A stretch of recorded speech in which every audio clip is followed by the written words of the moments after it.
Topic शुरू करते हैं। निर्देशांक ज्यामिति पे आपका टॉपिक था ये। जो आज का मेन टॉपिक है जिसके ऊपर हम बात करेंगे वह है हमारा विभाजन सूत्र, यानी कि इंग्लिश में बोला जाता है सेक्शन फॉर्मूला। बहुत ध्यान से इसको समझेंगे। एक बार अगर आपने इसको अच्छे से समझ लिया ना, इसके कंसेप्ट को, तो आप इससे रिलेटेड कोई भी क्वेश्चन बड़े आराम से सॉल्व कर सकते हैं। क्लियर है? चलिए शुरू करते हैं। मान लीजिए मेरे पास ना एक चौक का टुकड़ा है। मैं क्लास में पढ़ा रही हूँ, मेरे पास एक चौक का टुकड़ा है। उसका एक कोने का नाम दे दिया मैंने ए, दूसरे का नाम दे दिया बी। अभी तक हम जो ग्राफ के ऊपर काम कर रहे हैं, सारा का सारा जो हमारा टॉपिक है, ये कोऑर्डिनेट ज्योमेट्री जो हमारा टॉपिक है, निर्देशांक ज्यामिति जो हमारा टॉपिक है, वो सारा का सारा किसके ऊपर है? ग्राफ के ऊपर है। तो इसका मतलब ये कोई एक बिंदु होगा, ये भी कोई एक बिंदु होगा। तो नाम दे देते हैं इसको फटाफट से x1, y1। इसको दे देते हैं x2, y2। ठीक है, ये दो बिंदु थे ए और बी। उन दोनों से मिलकर ये मेरा पूरा एक चौक बना हुआ था, या एक रेखा बनी हुई थी। ए और बी ये दो बिंदु थे, उन दोनों से मिलकर मेरी एक क्या बनी हुई थी? रेखा बनी हुई थी। ठीक है, मान लीजिए ये बीच में टूट गई। मान लीजिए इस जगह पे ये टूट गई, किसी एक नई रेखा आई, उसने इसके बीच में से ऐसे खींचा और ये यहाँ पे क्या हुआ? टूट गई। तो ये भी तो एक बिंदु बन गया, ये भी एक बिंदु बन गया। तो ये भी एक बिंदु होगा, कुछ ना कुछ तो इसके भी नाम होंगे, कोई ना कोई निर्देशांक तो इसके भी होंगे। तो क्या लिखेंगे इसको? कुछ भी, आपकी मर्जी है। मैंने लिख दिया x, y। ठीक है, अब देखो यहाँ पे मान लो मेरे पास ये एक चॉकलेट है। 1, 2, 3, 4 बराबर हिस्सों में बटी हुई है। 1, 2, 3, 4 4 बराबर पार्ट्स में ये बटी हुई है। ओके, मैंने कहा आधी तो मैं खाऊंगी, चलो आधी तुम ले लो। मतलब मान लो एक ए है और एक बी है, ए को भी आधी दे दी, बी को भी आधी दे दी। तो क्या अनुपात रहा होगा दोनों के अंदर? देखो कितना पार्ट आया इसके पास? 1, 2, इसके पास 2, 1, 2, इसके पास भी कितना आया? 2। तो ये क्या आया? 2:2। इसे कट जाएगा तो क्या आएगा? 1:1। तो इससे क्या समझ आया? जब बराबर बांटा जाता है, जब इक्वल बांटा जाता है, तो अनुपात हमेशा क्या होता है? 1:1। यानी अगर मैं बात करूं, मान लीजिए मैंने कहा ये ना एक लाइन है जो ये इसको बिल्कुल बीचों बीच काट रही है। मुझे नहीं पता क्या है ये लाइन, कितनी लंबी लाइन मुझे नहीं पता, लेकिन मुझे ये पता है कि ये बिल्कुल इसके बीचों बीच काट रही है। अगर बीचों बीच काट रही है तो मतलब इसको और इसको बराबर भागों में बांट रही होगी। बराबर भागों में वर्ड आते ही बराबर या इक्वल आते ही या मध्य आते ही आपके दिमाग में क्या आना चाहिए? कि वो बिल्कुल बीचों बीच की बात कर रहा है, वो बराबर अनुपात की बात कर रहा है। इसका मतलब अनुपात क्या होगा? 1:1। ये आपको बाय हार्ट समझ आना चाहिए कि जब भी बात बराबर की बात की जाए, मध्य बिंदु की जाए, तो इसका मतलब वो अनुपात क्या देने की बात कर रहा है? 1:1, यानी वो बराबर दे रहा है। आई होप ये बात क्लियर हो गई है। इसी चीज को आगे मैं समझाऊंगी फॉर्मूला, लेकिन ये बेसिक कंसेप्ट समझो। ऐसे ही मान लो ये एक वृत्त है, ये पेपर में क्वेश्चन बहुत बार आता है, वेरी इंपॉर्टेंट। ये एक सर्कल है, वृत्त है, और ये मैंने एक व्यास खींचा हुआ है, यहां पर मेरा केंद्र है। ठीक है, अब मेरे दिमाग में यहां पे क्या आना चाहिए? अगर मैं बोलूं ये केंद्र है और ये मेरा व्यास है, तो आपके दिमाग में क्या आना चाहिए? अगर मैं इस बिंदु के बारे में और इस बिंदु के बारे में बात कर रही हूं, तो आपके दिमाग में क्या आना चाहिए? कि भैया ये जो व्यास होगा, व्यास को क्या ये बिल्कुल बीचों बीच काटेगा? क्या ये बिल्कुल बीचों बीच काटेगा? केंद्र जो होगा, क्यों? क्योंकि यहां से देखो ये एक त्रिज्या है, ये भी एक त्रिज्या है, ये दोनों आपस में बराबर होगी, हाँ या ना? अगर बराबर होगी तो ये जो बिंदु आएगा, ये जो केंद्र आएगा, वो इन दोनों को बराबर भागों में बांट रहा है या नहीं बांट रहा? तो इसका भी अनुपात क्या हो जाएगा? 1:1, यानी कि 1:1। राइट? दोबारा समझो इसको, अभी दोबारा समझो एक।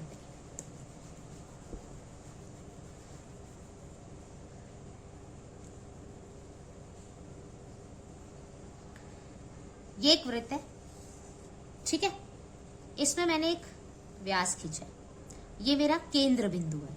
अच्छा, अगर मैं केंद्र से यहां पर जाती हूं तो क्या ये एक त्रिज्या है? यस। केंद्र से यहां जाती हूं तो भी ये त्रिज्या है।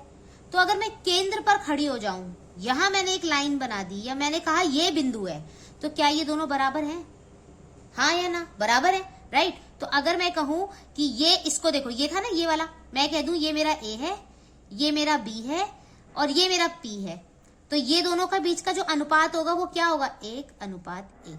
यानी कि ए भी एक रेखा थी जिसमें इस P ने तोड़ दिया ए बी को कितने अनुपात में, 1:1 में। क्लियर हुई ये बात। ए बी एक रेखा है, ए एक बिंदु है, बी एक बिंदु है, ए बी एक रेखा है, एक पी आया, उसने ए बी को तोड़ दिया और वो बिंदु क्या है जिस पर ये टूटा है, वो है x, y। अनुपात मुझे अभी नहीं पता, तो यहां पर अनुपात का नाम दे देते हैं m1 m2।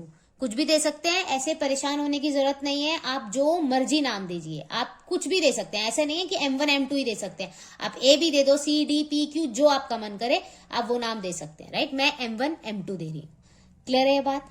अब इससे रिलेटेड मैं क्वेश्चंस बताती हूँ, समझाती हूँ हमें कैसे काम करना है, फिर आपको ज्यादा अच्छे से समझ आएगा। चलिए एक बार फिर से देखते हैं। ये मेरा A जिसका नाम था x1, y1। ये है मेरा B जिसका नाम था x2, y2। मुझे दो बिंदु चाहिए, हो गया। एक आई दूसरी रेखा, उसने इस रेखा को तोड़ दिया, उसका नाम दे देते हैं हम P, और बिंदु हो गया x, y। अब ये अनुपात मुझे नहीं पता कि किस अनुपात में तोड़ा है, तो उस अनुपात को मैं नाम दे देती हूँ m1:m2। ठीक है जी, वो अनुपात ले लिया मैंने, m1:m2। अब फॉर्मूला क्या बनता है,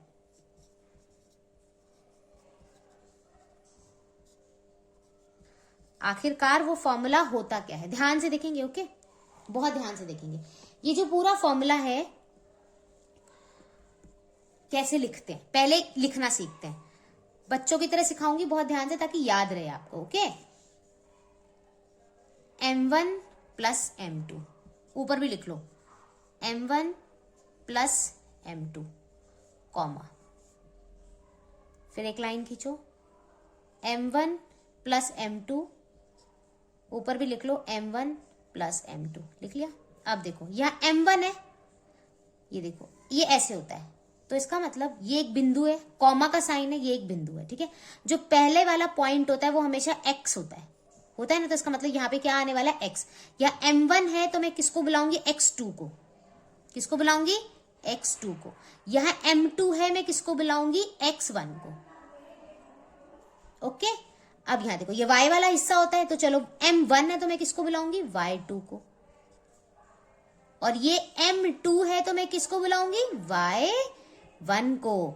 इससे देखो ये मैंने क्या करा है, मैंने ये निशान लगाए ब्रैकेट के और बीच में लगाया कॉमा। इससे मुझे खुद पता चल रहा है कि ये खुद में एक क्या आएगा, बिंदु आएगा। ये पूरी चीज सॉल्व होकर क्या देगी, एक x का मान देगी। ये पूरी सॉल्व होकर चीज क्या देगी, एक y का मान देगी। और ये जो x की वैल्यू आएगी, ये वो वैल्यू होगी जो ये होगी। यहां जो y की वैल्यू होगी वो कौन सी होगी, ये होगी। इसका मतलब ये पूरा जो सॉल्व होकर आया है वो क्या है, वो है p x, y। ये वो बिंदु होता है, ये किसके बराबर होता है, ये इसके बराबर। फिर से मैं बोल रही हूं, देखो कैसे लिखेंगे, m1 + m2। ऊपर भी क्या लिखेंगे, m1 + m2। यह m1 आया तो यहाँ कौन आएगा, x2। या m2 आया तो कौन आएगा, x1, कॉमा। फिर से m1 + m2, ऊपर भी m1 + m2। यहाँ m1 आया तो कौन आएगा, y2, और यहाँ पे कौन आएगा, y1।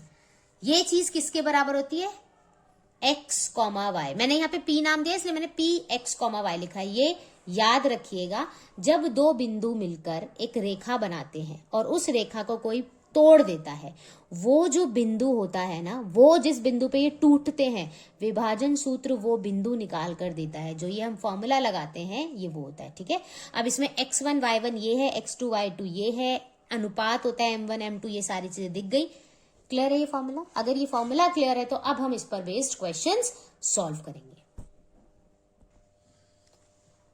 चलिए आज का पहला क्वेश्चन शुरू करते हैं, बहुत ध्यान से समझेंगे इस क्वेश्चन को। ठीक है, यदि बिंदुओं 3,2 तथा 6,4 जोड़ने वाले रेखाखंड, चलो पहले तो जोड़ो भाई। एक बिंदु है 3,2, दूसरा बिंदु है 6,4। पिक्चर जरूर बनाएंगे, ए और ये बी। क्या नाम दिया था पहले वाले को? x1 y1। फटाफट से देते चलो, x2 y2। अब आगे बढ़ते हैं। ठीक है, दोबारा से, यदि बिंदुओं 3, 2 तथा 6, 4 जोड़ने वाले रेखाखंड को बिंदु P,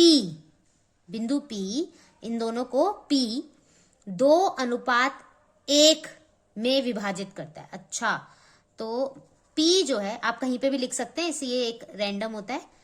क्या कर रहा है? 2:1 में बांट रहा है। ओके, तो कहता है P क्या होगा? ये जो P क्या होता था? जिस बिंदु ने इसे तोड़ा तो उसको हम क्या कहते थे? x, y। ऑब्वियसली ना, P क्या कर रहा है? P क्या कर रहा है? इन दोनों को तोड़ रहा है। और कितने अनुपात में तोड़ रहा है? 2:1 में। अनुपात का नाम बोला था मैंने, m1 m2। सब कुछ पता चल गया। अब फॉर्मूला क्या था? फॉर्मूला याद है सबको?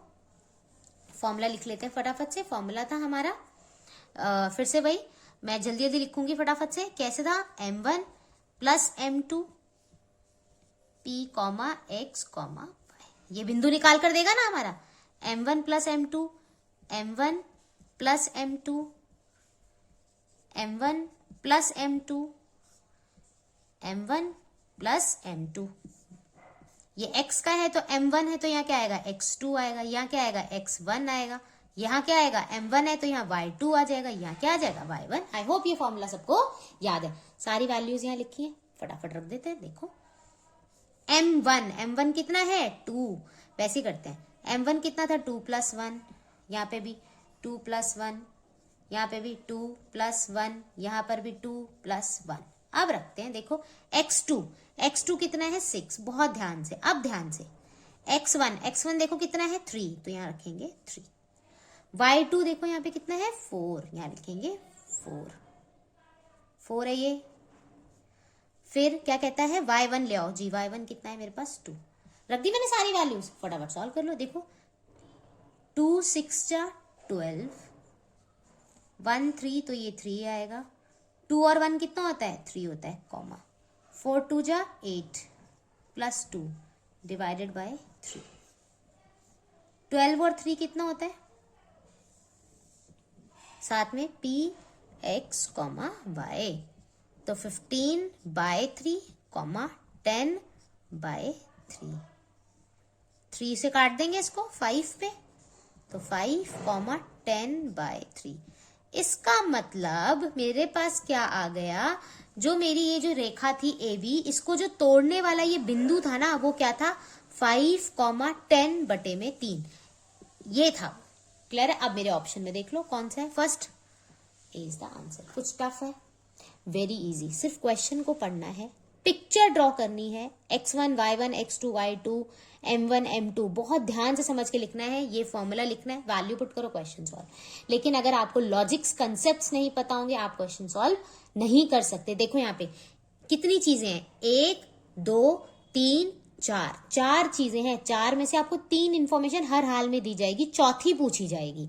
जैसे यहाँ पे ये पता था, ये पता था, ये पता था, ये नहीं पता था, पूछ लिया। हो सकता है ये पता हो, ये पता हो, ये पता हो, ये ना पता हो, या कोई भी 3 इंफॉर्मेशन दी हो, चौथी आपसे पूछी जाए।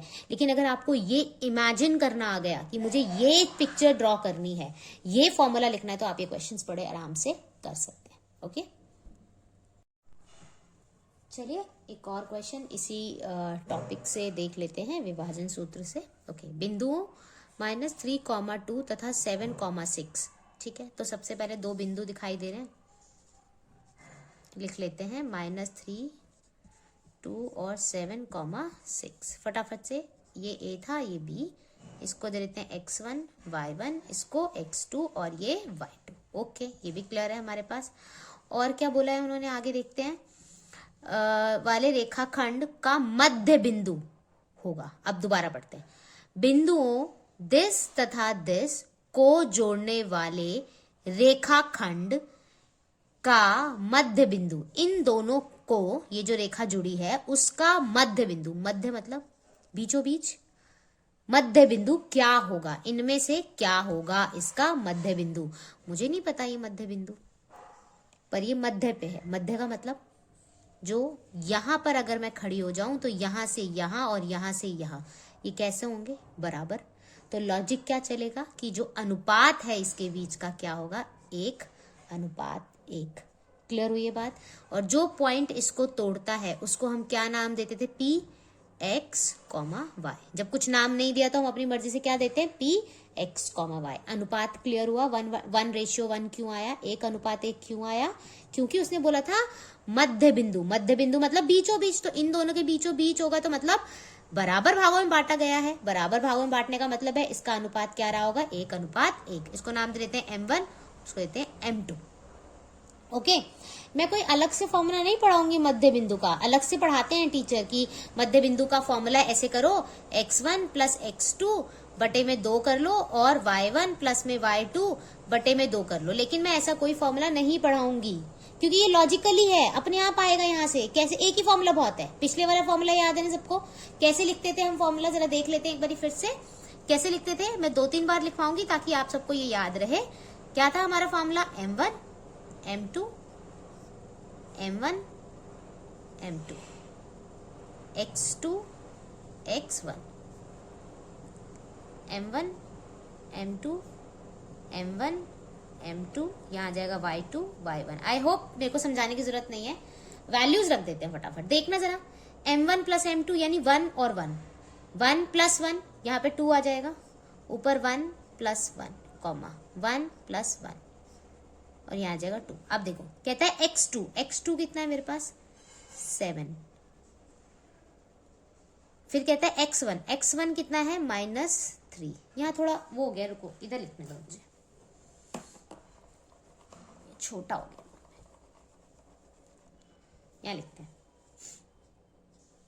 हाँ, क्या था, M1 plus M2, M1 1 plus 1, यहाँ पे भी 1 प्लस 1, 1 प्लस 1, यहाँ पर भी 1 प्लस 1। ओके, चलिए अब वो कहते हैं x2 देखो कितना है यहाँ पे, 7 है। फिर कहते हैं x1 कितना है यहाँ पे, -3। y2 कितना है मेरे पास, 6। y1 कितना है मेरे पास, 2। कितना आएगा, 7 1 जा 7, और यहाँ आ जाएगा -3। आई होप क्लियर है। 1 को 3 से मल्टीप्लाई करेंगे 3, लेकिन माइनस का साइन है। 1 प्लस 1 कितना होता है, 2।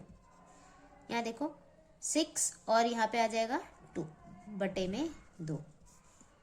7 में से 3 जाएंगे तो कितने बचेगा मेरे पास, देखो 4 बचेगा बटे में 2, और यहाँ पे 6 और 2 कितने हो जाएंगे, 8 बटे में 2। दे से कट जाएगा, ये भी कट जाएगा, तो आंसर कितना आएगा, 2,4। मतलब ये जो बिंदु था ये क्या आ जाएगा, 2,4। राइट, क्लियर है ये बात। तो ये कोई बड़ी चीज नहीं होती है। अच्छा, अब ये यहां से ये डायरेक्टली ऐसे कैसे आया, ये भी मैं बता देती हूँ। यहाँ देख लो, ये जगह है, यहाँ पे देखो ये था। वो कहता है M1 M2 की वैल्यू कितनी है, 1 1। तो अगर मैं यहाँ पे 1 1 रख दूंगी, यहाँ 1 यहाँ 1, तो यहाँ कौन बचेगा, x2 बचेगा। यहाँ से M2 की वैल्यू तो 1 है, तो ये कौन बच गया, x1। यहाँ पे देखो 1 रखूंगी, यहाँ 1 रखूंगी, 1/1 कितना होता है, 2। तो ये आ गया ना x1। अरे अगर 2 + 3 लिखे या 3 + 2 रखें तो एक ही बात है ना। तो x1 + x2 लिखूं या x2 + x1 लिखूं, बात एक ही है। ये आ गया ऐसे। ऐसे यहाँ पे 1 1 रखेंगे तो सेम चीज आ जाएगी। तो इसलिए कोई अलग से फॉर्मूला याद करने की जरूरत नहीं है। पेपर बच्चों, तुम ना कंफ्यूज होते हो एग्जाम में कि अच्छा मध्य बिंदु, उसके लिए तो हमें कोई अलग से फॉर्मूला सिखाया था, लेकिन वो याद नहीं आ रहा। कोई जरूरत नहीं है, एक फॉर्मूला याद है ना, ये लॉजिक से चलो, सारे क्वेश्चंस अपने आप सॉल्व होंगे। आई होप क्लियर है ये टॉपिक, ये वाला क्वेश्चन। एक क्वेश्चन इसी पे बेस में एक और बताती हूँ। इसी क्वेश्चन में एक चीज और मैं बताना चाहूंगी। इसी क्वेश्चन को थोड़ा चेंज कर देते हैं। मान लीजिए मेरे पास एक वृत्त है, वृत्त के ना 2 बिंदु दिए गए हैं और दोनों ऐसे हैं, ठीक है। व्यास है व्यास, ये दोनों बिंदु मिलकर क्या बना रहे हैं, व्यास बना रहे हैं। ओके, कहता है ये केंद्र है ना, ये केंद्र, इस केंद्र के बारे में आप बता दो मुझे। ये केंद्र के ऊपर क्वेश्चन मार्क है, ठीक है। ये मेरा एक वृत्त है, ये रेखा एक व्यास है, इसका नाम है ए, इसका नाम है बी। उसने कह दिया है कि ए बी जो है वो आपकी व्यास है, डायामीटर। ओके, उसने ये मेंशन किया हुआ है आपके क्वेश्चन में। आपको ये 2 बिंदु दे दिए, वो कहते हैं भाई आप ऐसा करो, ये केंद्र बिंदु बता दो। केंद्र मतलब सेंटर के ऊपर आपका क्या है, क्वेश्चन मार्क है। तो मुझे एक बात बताओ, जो ये सेंटर होगा वो इसको और इसको कैसे भागों में बराबर बांटेगा या नहीं बांटेगा। क्यों नहीं बांटेगा? बांटेगा, क्योंकि भाई ये भी त्रिज्या है, ये भी त्रिज्या, और त्रिज्या तो हमेशा बराबर होती है, तो इसका मतलब इसके बीच का अनुपात कितना होगा? 1:1। यस और नो? आपको अनुपात पता है, आपको ये बिंदु पता है, क्या आप ये निकाल सकते हैं अगर मैं बोलूँ P x comma y? Yes और नो? अभी सेम क्वेश्चन हो गया ये, ऐसे ही नहीं, पेपर में ये क्वेश्चन कई बार आया हुआ है। तो कुछ भी नहीं है, क्वेश्चन को चेंज करके, स्टेटमेंट को चेंज करके दे सकते हैं। आपको कंसेप्ट क्लियर है तो आप क्वेश्चन जरूर सॉल्व कर सकते हैं, ठीक है। असाइनमेंट शीट में मैंने वृत्त का एक क्वेश्चन डाला हुआ है, तो आप जरूर सॉल्व करिएगा, ठीक है। चलिए एक और कैटेगरी देखते हैं इस क्वेश्चन की। क्वेश्चन कहता है, यदि बिंदु सी K,4 बिंदुओं A तथा B को मिलाने वाले रेखाखंड को 2:3 में बांटता है, कौन है जो बिंदु तोड़ रहा है? सी। किसको? ए और बी को। फटाफट से लिखते हैं, ये मेरा ए है और ये मेरा बी है। ए कितना है? 2,6, बी कितना है? 5,1, और ये कोई सी है जो इसको तोड़ रहा है। सी का नाम क्या है? K,4, जिसको हम बार बार पी बोलते थे, आज इन्होंने इसको नाम दे दिया है सी। ओके, और अनुपात दिया इन्होंने 2:3। इसको नाम देंगे M1, ये था मेरा M2, ये था X1, ये Y1, ये क्या था? X2, Y2, और ये क्या था मेरा? X, Y। ये सारी इंफॉर्मेशन मैंने लिख ली, ठीक है जी। अब वो क्या बोल रहा है, ये जो K है ना, ये K, इसका मान बताओ। मुझे नहीं पता कैसे सॉल्व होएगा, हाँ मुझे एक फॉर्मूला पता है, मैं उसमें सारी वैल्यूज रख दूंगी, उसके बाद देखेंगे क्वेश्चन कैसे सॉल्व होता है, ठीक है। फॉर्मूला अगेन, अच्छा पी नहीं लिखेंगे, अब की बार क्या लिखेंगे? सी लिखेंगे। उन्होंने दिया हुआ है, नहीं दिया होता तो हम लिखते सी की वैल्यू कितनी दी है उन्होंने? के, चलो बाद में लिखेंगे, वेट।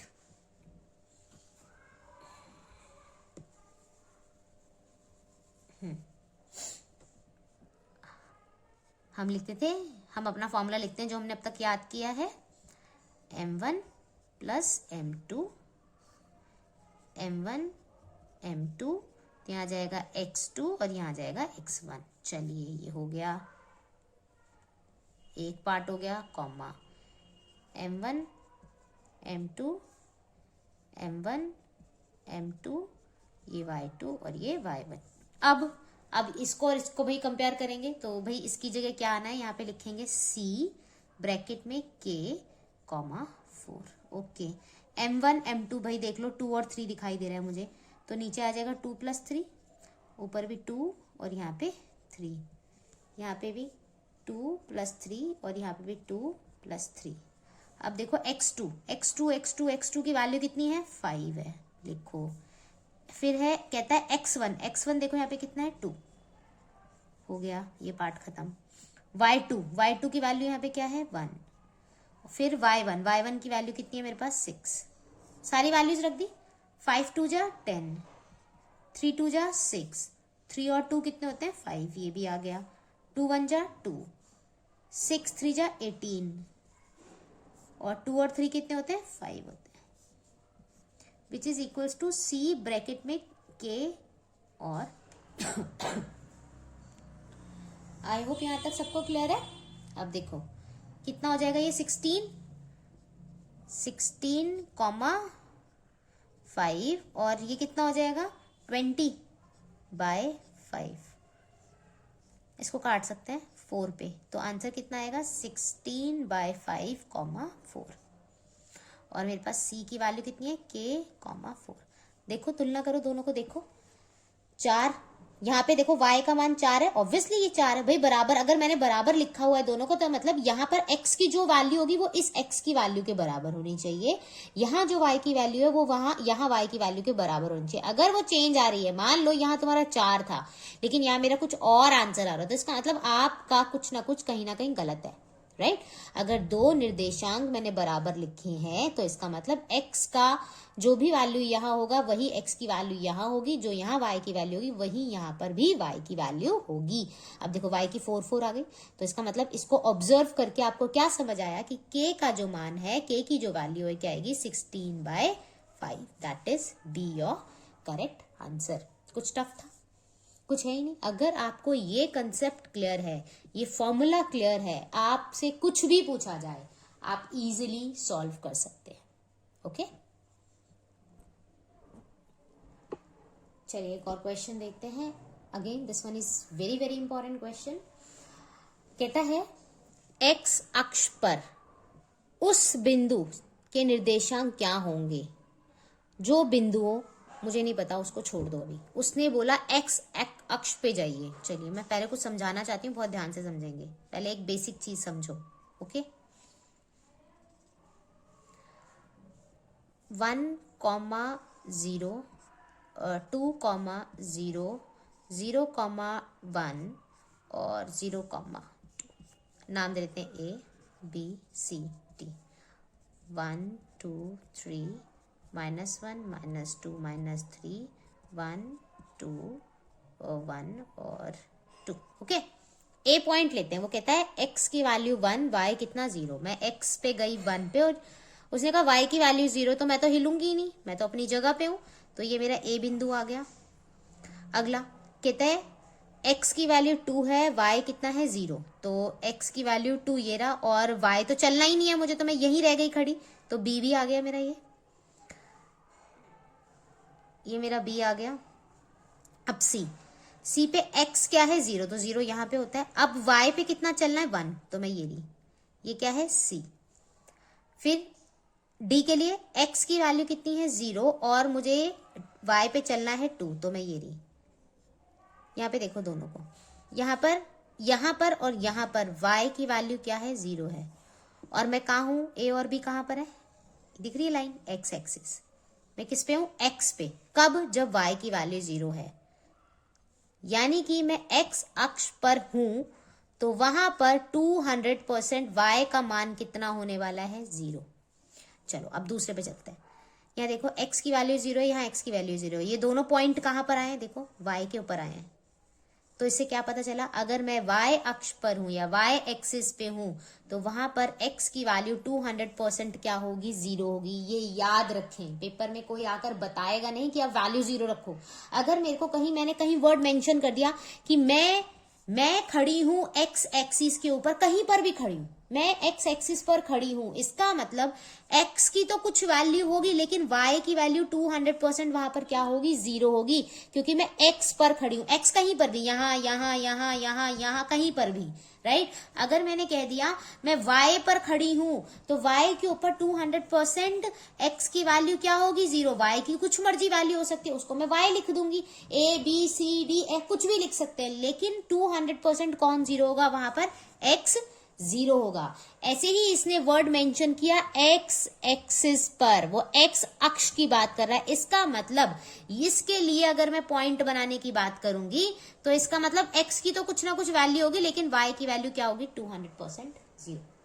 आई होप ये बात समझ आई है. मैंने ये सारी इंफॉर्मेशन इसलिए दी है, याद रखें x अक्ष के ऊपर हमेशा y की वैल्यू 0 होती है और y के ऊपर कौन 0 होता है, x 0 होता है. ऑपोजिट होता है, उल्टा होता है. ओके, चलिए अभी क्वेश्चन देखते हैं. अब क्वेश्चन फिर से पढ़ते हैं. एक्स अक्ष पर उस बिंदु के निर्देशांक ज्ञात करें जो बिंदुओं दिस और दिस को जोड़ने वाली रेखाखंड. अच्छा, तो ये दो बिंदु हैं जिनसे एक रेखा बनी हुई है. इसको नाम दे देते हैं ए और इसको देते हैं फटाफट से बी. ये x1, ये y1. बी क्या था, 5, -6 यानी x2 और y2. ठीक है जी. कहता है दोनों के बीच का जो अनुपात है वो भी इन्होंने दे दिया, कितना है, 1:2. फिर से पढ़ते हैं. एक्स अक्ष पर उस बिंदु के निर्देशांक क्या होंगे जो बिंदुओं 2,3 तथा 5, -6 जोड़ने वाली रेखाखंड को 1:2 में विभाजित करता है. कौन विभाजित कर रहा है, एक्स अक्ष कर रहा है. तो इसका मतलब एक्स अक्ष के ऊपर कोई बिंदु है, तो उस बिंदु का नाम मैंने क्या बताया था, एक्स पर कौन 0 होता है, वाई हमेशा 0 होता है. एक्स का कुछ ना कुछ मान होता है. तो ये बिंदु क्या आएगा, ये आएगा x, 0. इसका नाम क्या है, P.